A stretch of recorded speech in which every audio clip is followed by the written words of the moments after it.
Ganda. Buhay ang isda dyan eh.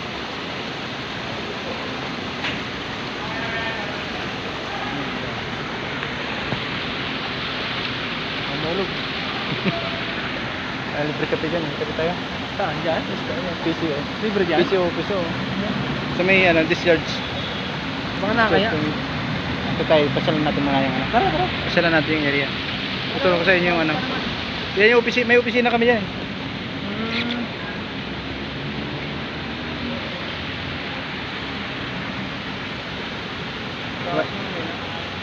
Tulungan nyo kami, siguro baka sana kayo. Sa bar. Bar exam. Tawas eh. Lawyer.